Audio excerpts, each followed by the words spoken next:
there's a kind of feeling for the ambition of this interdisciplinary work that often is very happy. It's like, look, there's all these disciplines and these different people doing research. If they talk to each other and they interact, things can go really great. You get this cross-pollination. You can get these insights. And that's true. I'm not denying that. But cane toads and rabbits were introduced into Australia to pretty disastrous results, too. Sometimes you take something that works perfectly well where it is and you try and use it somewhere else inconsiderately, and you get bad results. So I'm going to talk about a case where I think people have been getting bad results. Hopefully they'll stop doing it. But also as a general cautionary tale. Now, sitting at the center of this talk is going to be some claims about Bell's theorem and the violation of Bell's theorem. In an ideal world, I could explain that for people who don't understand. If you don't know anything about it, Tim Nguyen, actually, I did an interview with him recently. It's 2.5 hours long, and it'll go through in all detail you want what that's all about. I'll just cut it to the chase at a certain point and tell you what Bell proved and what the experiments proved. And if you don't believe me, it'll take longer to get to. Okay, so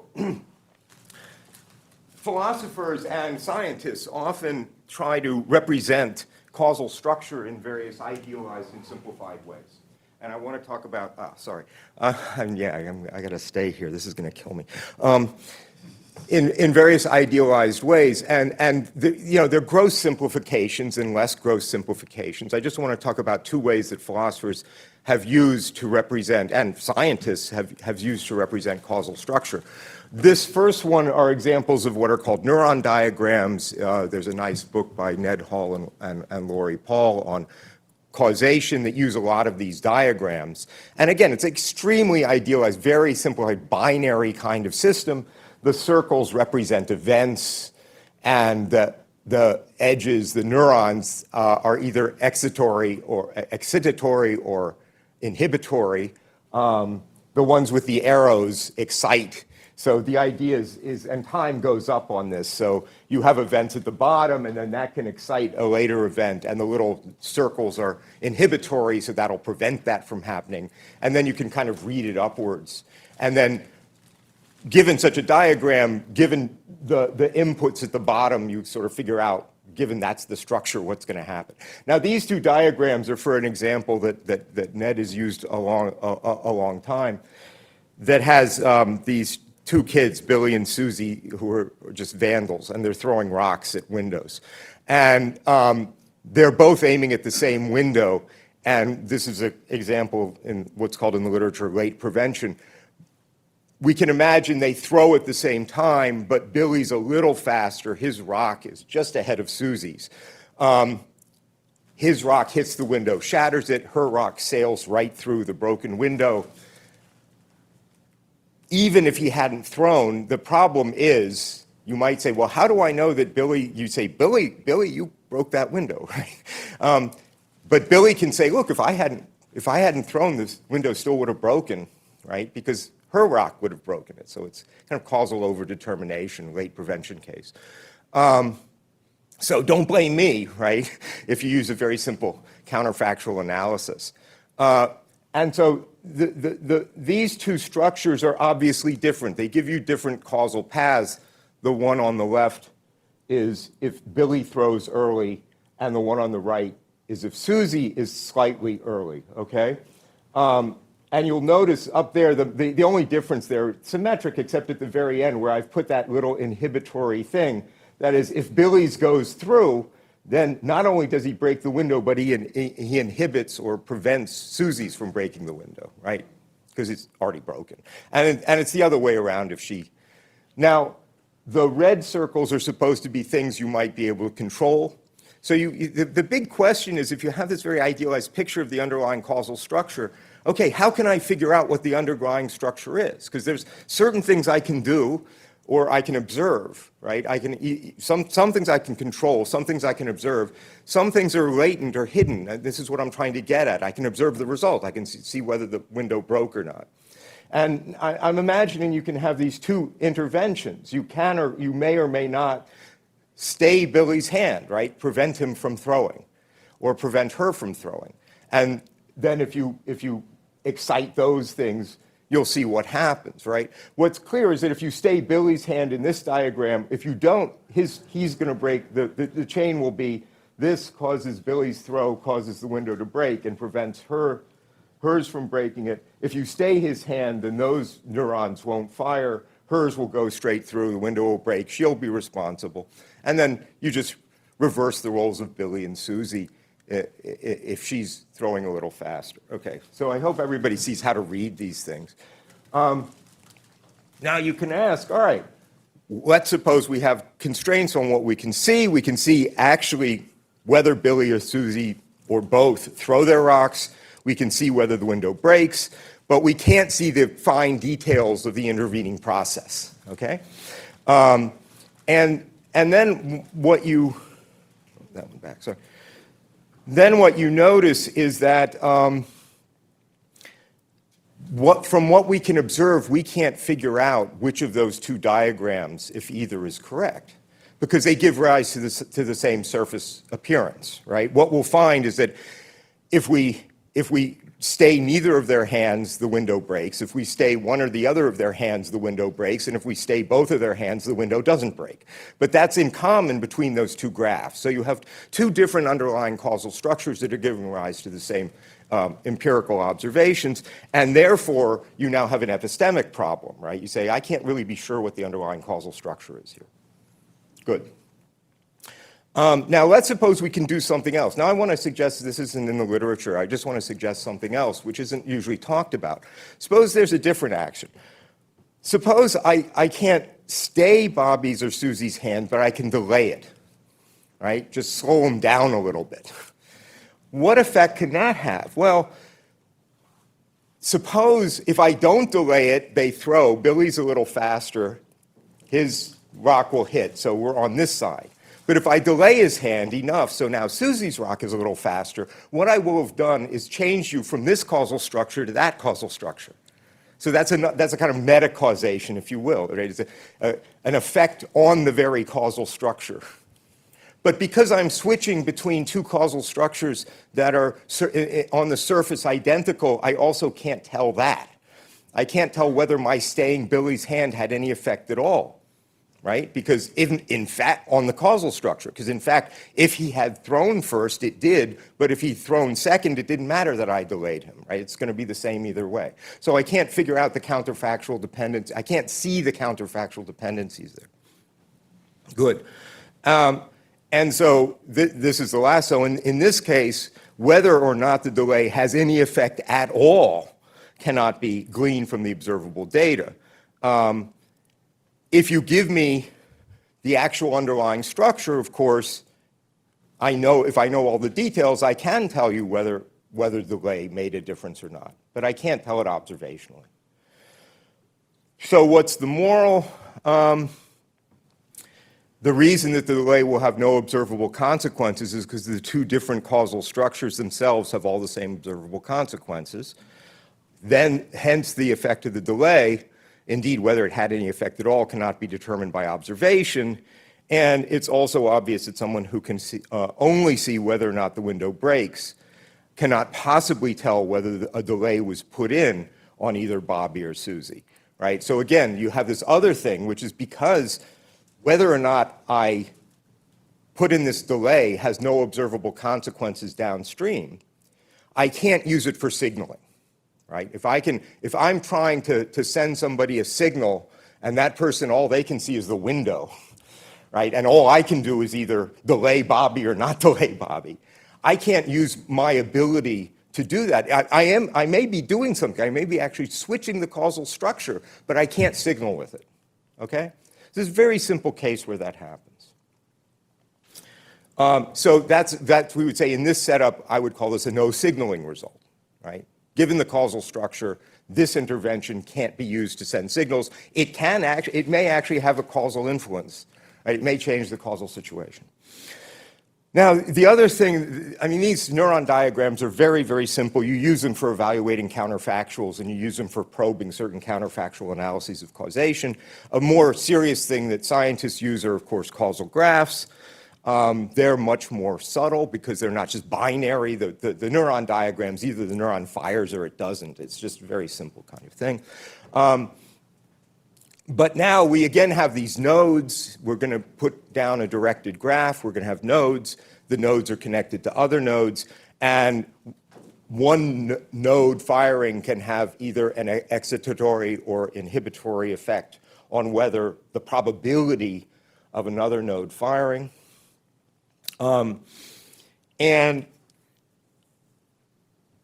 the neuron diagrams, you know, there's no probabilities. It's all ones or zeros. But in a linear causal model, and again, you're now going to be using these, you're going to be using these similar looking directed graphs, but they're different because in a linear causal model, the edges indicate a kind of causal influence, and that can have different strengths, right? So you also have to put these numbers on the edges that tell you how strongly will the likelihood of the effect go up or go down, depending upon how strongly this thing is firing. And the simplest case mathematically, of course, is for that to be a linear relation. That, again, is obviously a vast oversimplification. In the real world, all these things are nonlinear, but you know, for small variations, you can always approximate something pretty well linearly. So we have this, you know, a linear causal graph is, again, self-consciously a great idealization, but you can calculate the stuff, so it's nice. Now, you have the same problem, and this has been the subject of a lot of research and really active research. I was around when Clark Glymour was doing this stuff, starting this stuff back in the 1980s. About the same time, Judea Pearl was looking at these things. You set up these graphs, and then you can notice, again, there are certain things you can control or observe, and other latent nodes you can't. And more importantly, the actual underlying structure is latent. You can't see the underlying structure. So what you're trying to do is see what you can see and then infer what you can infer about the underlying structure from the actual data. But what you immediately see is just as in the Billy Susie case, there are going to be lots of these graphs where they'll give rise to the same observable behavior even though they have a different underlying structure. And the other thing you see immediately if you do the combinatorics is that as soon as you get a lot of these nodes, the combinatorics kills you. I mean, the number of different directed graphs you can write down, you know, goes very high. I mean, what Glymour was working on at the time was search, right? How do I cut down the search space of graphs I look at? Because I can't look at all of them. It's just not practical. The usual constraint in this case, you're using directed acyclic graphs because you think of these edges as causation, and you think causes have to precede their effects, so the causes can't go around in circles, right? So that automatically cuts you down to the acyclic graphs, but still, there are way too many of them. Easy to calculate how many.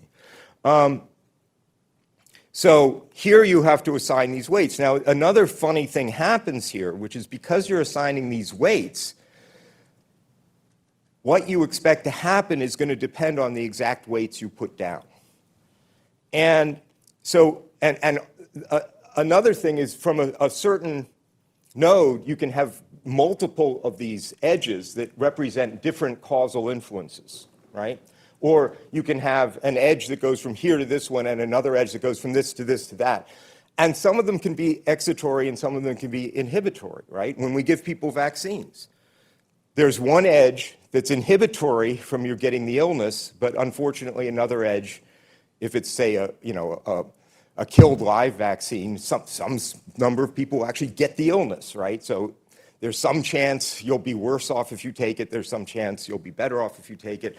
It really depends a lot on the weights of those nodes to figure out whether you should take the vaccine, right? But then once you see that, you say, well, for very, very, very special values of these weights, I can actually cancel out an excitatory and inhibitory effect. So it's zero net effect, right? I'm giving people all these vaccines and I see no difference at all in their sickness rates. And one thing you say is, look, the vaccine's not doing anything. But it could be, no, it's actually creating more sickness in this group and preventing sickness in that group. And in fact, different people would have gotten sick. But the statistics would be the same because these effects just cancel each other out. Now, one of the things that happens in this literature is then people say, well, all right, this is what, okay, so I already said that. You need to constrain these graphs. One thing you do is by temporal order. That means you don't allow retrocausation or causal cycles. Now, here's where I am. So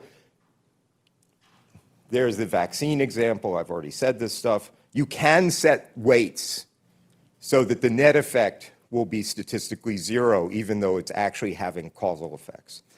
And so what people do is they say, look, we've got all of these graphs. We're trying to cut down the number of possible causal structures we're considering. Just don't take them seriously if they're fine-tuned in that way, right? So there's this principle called faithfulness or no fine-tuning that basically says if you've set up a graph and you've put these weights on it such that a manipulation you can do here has a causal connection to something observable here, but you don't see any statistical changes because of everything's canceling out, just ignore that. That's fine-tuning. That's possible but very implausible. Don't believe it. It's like it's the same fine-tuning people we've talked about in cosmology. How fine-tuned is the initial state? How bad is fine-tuning? That's all perfectly fine. And what you'd like to do, and this is what Glymour was doing and Pearl was doing, was just say, okay, what good principles do I have that will take me from the observed data to plausible underlying causal structures, constrained in part by the data, constrained by other theoretical considerations sometimes. But you see the problem. You just have this overgeneration of possibilities.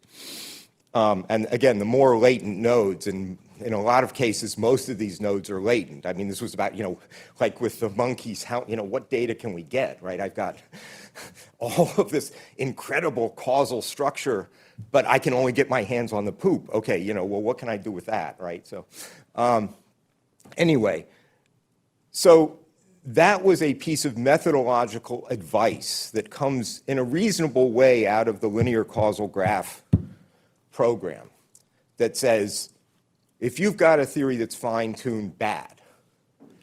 But then you say, well, what's the indication that the theory's fine-tuned? And now what they use, notice if I fine-tune the theory so that changing this variable here has no statistical difference there, I also get a no signaling theorem, right? I can't send a message from here to here by twiddling this knob, because you've set things up so no matter how you twiddle the knobs, the observable statistics anyway will be the same at the other end. So then they say, here's the piece of advice. If there's no signaling between this and this, there should be no causal connections, right? Reject a theory that has causal connections between two nodes if you can manipulate one and you can see the other, and these manipulations don't make any statistical difference. All right, so that's the methodological moral that comes out of that tradition.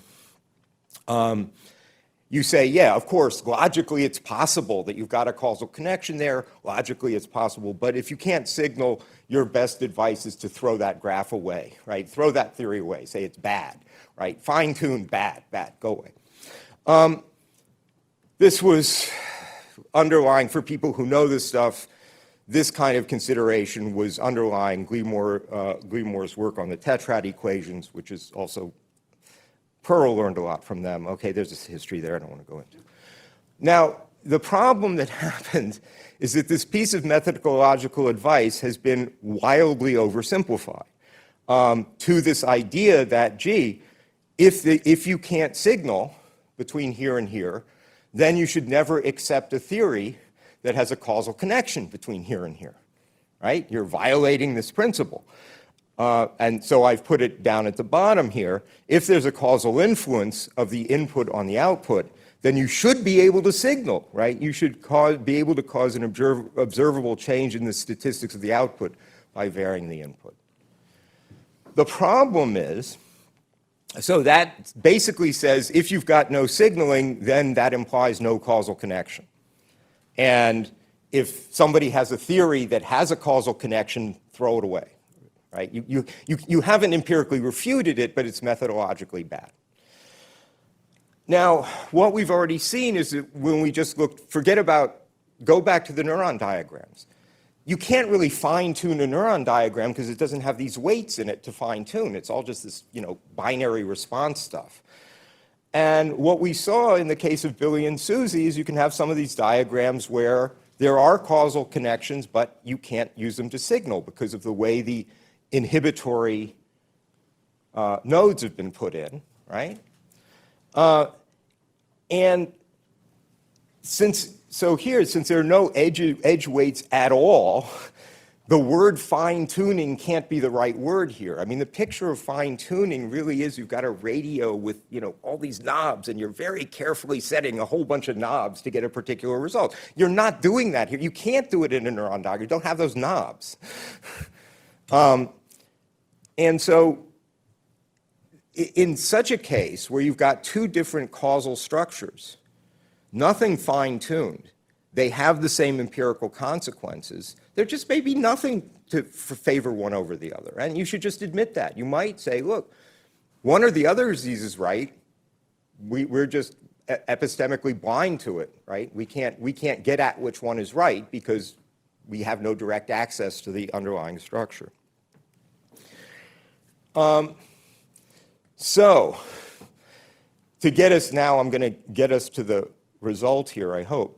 So if there is signaling, right, if I have a variable here and I can freely set it however I like, and on the basis of doing that, the observable statistics of something else change, then I've got a good Shannon transmitter. Right now I can apply Shannon information theory. I can say, I want to tell you, are we going to go to lunch? I manipulate this. You look at the data. You say, oh, you did that. Okay. So it's certainly reasonable to demand that if you can signal, you better have some causal connections there, right? The problem was, right, and you regard one of these variables as a free variable. If anybody hasn't read John Bell's paper on free variables and local causality, which is just about this, and he hits all the right notes, I recommend you read that. I think that's a perfectly reasonable advice, right? If you can manipulate, if you can send signals, then yeah, there better be a causal path running from the transmitter to the receiver. Now, I should mention here, when you say there's a causal path, it's kind of an abstract thing. It doesn't mean there has to be a particle or energy or anything like this. Standard example is Sherlock Holmes, the case of the dog in the night, right, where Sherlock Holmes, there's a signal that goes from the happenings in the barn out to the house where Sherlock Holmes is or where the people are. Why? Because the dog didn't bark. So there was no energy, there was no particles, but there was a signal. Why? Because of the counterfactual structure. If the murderer had been a stranger, the dog would have barked, they would have heard it. They didn't hear it, ergo, the dog didn't bark, ergo, the murderer was a familiar. Okay, that's a perfectly good Shannon signal, even though there's not a physical process that takes it from here to here. Now, the main thing I want to say, you should not turn that good piece of advice around into a bad piece of advice that says if you can't signal, there can't be any causal connections. Now, you might, right, because although signaling does indicate at least a possible causal process, if you will, inability to signal doesn't indicate lack of causal connection, like the example I gave you, I delay Billy's throw, that really does have an effect on the causal structure. It still doesn't allow you to signal because of the way things are set up. So it's the gap between these, the gap between causation and signaling is one of the things that sends right at the center of Bell's theorem and Bell's inequality. You might say, but if I can't send a signal, why should I think there's a causal connection at all, right? What's my grounds? Because that's a good empirical grounds.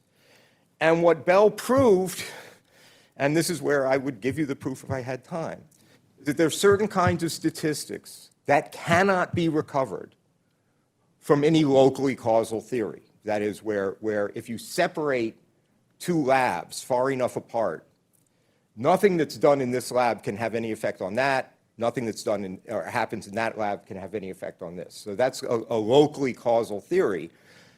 Everybody thought the world was locally causal. Einstein sure thought the world was locally causal. The thing he was always upset about quantum mechanics was that it wasn't local, and he always complained about telepathy and spooky action at a distance.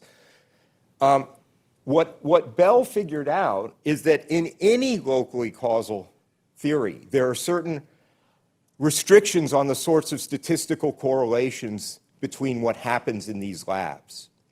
All right, so I'll just kind of, what's going to happen is we're going to create a pair of particles, or sometimes a triple of particles here at the center. That's the preparation of the entangled state. That's red because I can control that, right? I know what particles I'm creating. I send a particle out to Alice's lab on one side, the other particle out to Bob's lab on the other side. Alice and Bob each have a choice of how to set their experimental apparatus, so those are red circles, and those are their free manipulable choices. They can make them however they like. And David has done a lot of work about making them in funny ways. Both of those clearly are causally relevant to what happens in the experiment, right? And the experiment gives rise then to some observable output. And the statistics we have are about the statistics of the correlations between, we know Alice's choice, we know her output, we know Bob's choice, we know his output, we know what we prepared. That's always the same. That doesn't vary in these cases, so that's straightforward. And if it was a causally local theory, because Alice is way over here and Bob is way over there, you're not allowed to put an arrow going from anywhere on Alice's side to anywhere over on Bob's side. Right? That's what you're just prevented from doing. And what Bell showed is that if you don't have those, there are constraints on the statistics you can see when you compare what happens in this lab to what happens in that lab. Now, what happens is quantum theory predicts violations of those constraints. And then what happens even better is the actual world violates the constraints. That's what the Nobel Prize in Physics 2 years ago was about, was experimental verification of violations of Bell's inequality. So now you get a clear thing. I have to put arrows, right? So there has to be some arrows going one way or the other, right? This shows the world isn't locally causal. So if I want a causal diagram, I've got to have these distant causation. What can I do? Well, this is now should remind you of Billy and Susie, I hope. I can put it that way. I can say, oh, the thing is set up so that, in fact, some of what Alice does or what happens over there has an effect on Bob. Or I can run the causal thing the other way. Of course, if you do this in a kind of symmetric way, it won't surprise you that, like the Billy and Susie case, empirically, it won't make any difference which way the arrows go, right? The statistics are going to be the same. So you can't tell from the surface statistics. You can tell there is an arrow, but you can't tell which way it runs, okay? So that becomes empirically hidden from you. Now, what determines which graph are you trying to, okay, I'm almost done. So I want to say it's got to be, it's got to be one of these two graphs. What determines which graph it is? In the case of Billy and Susie, the question was the timing of the rocks, right? Was it this one or that one? Here, it's essentially the timing of these experiments that are done distantly. The obvious way to take care of this is now I have to say, I'm sorry, Albert, relativity is wrong. You put in what's called a preferred foliation. You put in essentially a kind of global time function so that you can say who went first. You can't do this in relativity. So you're giving up on relativity. You're giving up for good reasons. If Alice went first, then it's this graph. If Bob went first, it's that graph. Now, is that fine-tuning? Right now, you can easily see, you can set this up so you can't tell from the surface statistics who went first. You can't use this to send signals. All right, so they're detailed examples in pilot wave theory. You exactly understand how this goes. I'm just going to skip over this because obviously I'm running too late. And in the collapse theories, it goes a different way, but I can't back that up. So let me just say, in both of these cases, in the pilot wave theory and the collapse theories, you have no signaling theorems. Bell started these. He not only proved this, he proved what's sometimes called the Bell telephone theorem that says, even though there has to be this connection, you can't use it to signal. And that just follows from certain understanding of the dynamics. And I'm just going through why you get also no signaling in collapse. All I want to say at the end of this is that if you look at any of these theories, they are not in any intuitive sense fine-tuned. There's no little parameters that have been set. There's no careful adjusting of any knobs. It's just what determines what caused what is the actual order in time, and relative to this foliation, the actual order in time.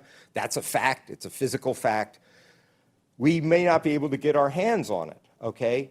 I would even say that in these cases, it's in a way, Billy and Susie are slightly fine-tuned because they have to throw their rocks pretty well coordinated, but because this just matters on who goes first, it doesn't matter. There's no fine-tuning like that. You got these two events, one's earlier than the other.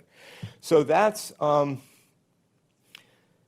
just saying that piece of methodological advice, which is drawn out of the linear causal graph tradition and then thrown over inconsiderately, I would say, over to this example, and people have used it to say, oh, pilot wave theory, that's no good. Why not? It's fine-tuned. What do you mean it's fine-tuned? Oh, go read the linear causal graph literature.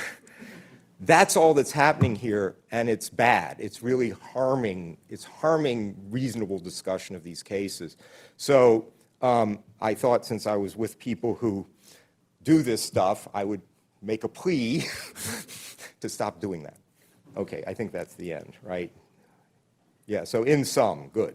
So the methodological rule to avoid or even forbid fine-tuned causal models where the criterion of fine-tuning is no signaling is completely inappropriate in the context of these tests.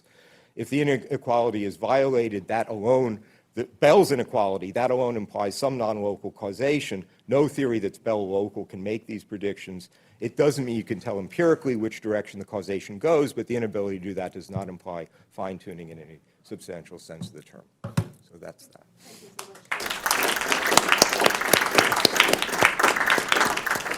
We have time for one quick question. Naftali?